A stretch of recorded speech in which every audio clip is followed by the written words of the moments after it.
Nuclear war. In our time, we foolishly believe it to be a threat of the past.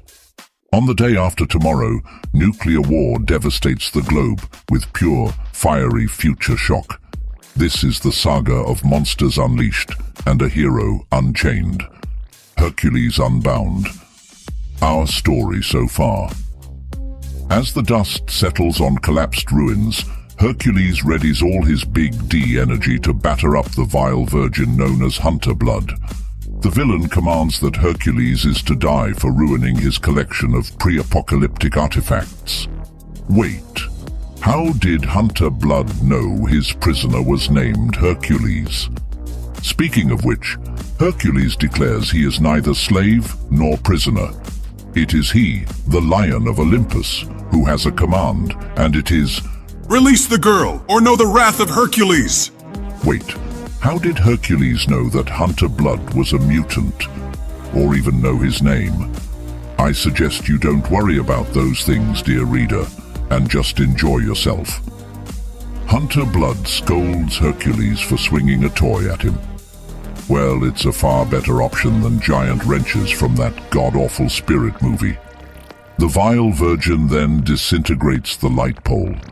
He warns Hercules he can decay any object with but a glance. He declares that fighting him will be futile, and if the god surrenders, Hunter Blood will allow him to live. Hercules thunders forth, bellowing that never while he draws breath he will ever surrender. Hunter Blood promises that Hercules has sealed his fate.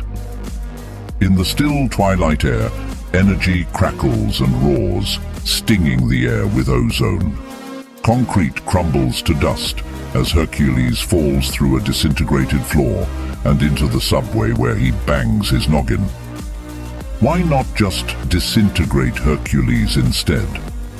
Well, for the same reason Rhaenyra did not kill Alicent with dragonfire. The story would then be over. Kevin charges, the blind boy assuming Hercules has been disintegrated. He leaps over the hole in the floor. Amazing Hunter Blood.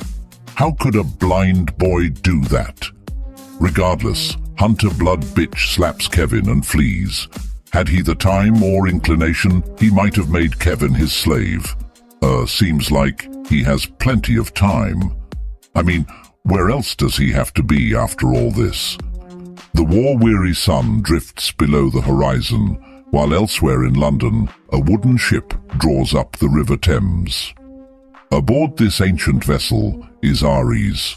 The war god munches on a drumstick, presumably from a Renaissance fair, as he engages the captive David Rigg in conversation. His fellow captive, Simon, advises him to mind his temper, but David will opine of Ares as he pleases. He voices nothing but contempt and pity for the fruitcake of a war god. Apologies, dear reader. David is of his time. Wait. What year is this anyway? 1986? Isn't this supposed to be a sequel to OMAC and a prequel to Commandy? It is. Then why is OMAC set in the 21st century and this in the late 20th? Again, dear reader, just enjoy yourself. Ares calls upon Pythus, his torturer, to impart a lesson in restraint. The opinionated captive teaches a lesson of his own, the lesson about a Chicago boot to the face. Ares orders his other scantily clad beefcakes to hold David. For what exactly? And then the god informs David that he was captured to bait Hercules. But if David continues to be so disruptive, then he will die. And Ares will just devise a new plan to bait Hercules. Meanwhile, Hercules awakens. His headache fades from an all-consuming agony to muted annoyance. With consciousness comes awareness and the realization he is not alone. Hercules finds himself surrounded by paramilitary animal men. He informs them of what he had informed Hunter Blood earlier in the evening. Hercules surrenders to no one. A simian soldier then offers peace. Why? Because any enemy of Hunter Blood is a friend to Durak Malloy. Turns out Malloy is not one of Blood's pets. Durak notices Hercules staring with unease at disembodied clothing splayed on the concrete. According to Durak, an explosion in the sky caused the humans to disappear or to vanish, leaving only their clothing. Only Kirk Cameron knows.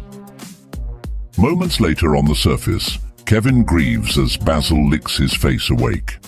It is then Hercules voices a triumphant nay to Kevin's assumption. Joyful as it is, the reunion is brief. Introductions are made, plans are organized, and the newfound allies head east. The caravan comes upon the National Medical Research Center. Durak then narrates how he became intelligent. He had been a test subject for Cortexin. The researchers were made aware of the drug by an American named Michael Grant.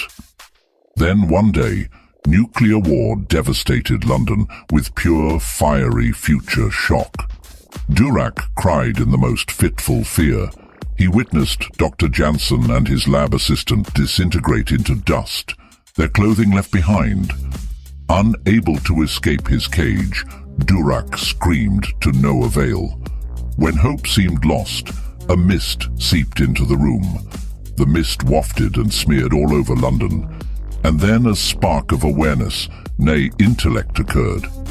And Durak freed himself using only intelligence.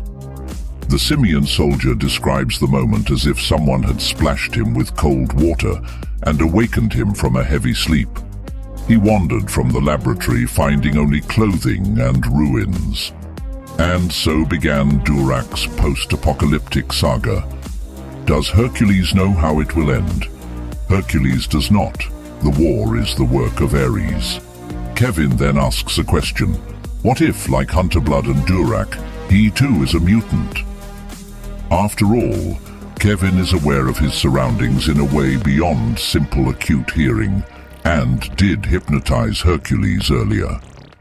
Meanwhile, at the nearest den of scum and villainy, also known as the House of Lords, Hunterblood alerts his troops. He has been informed that Hercules is alive. He orders that the Olympian must not remain so, and disintegrates the ceiling for dramatic effect. Jennifer realizes she has to save herself, or else. I am Brother I, and join me again as I continue to tour the Great Disaster.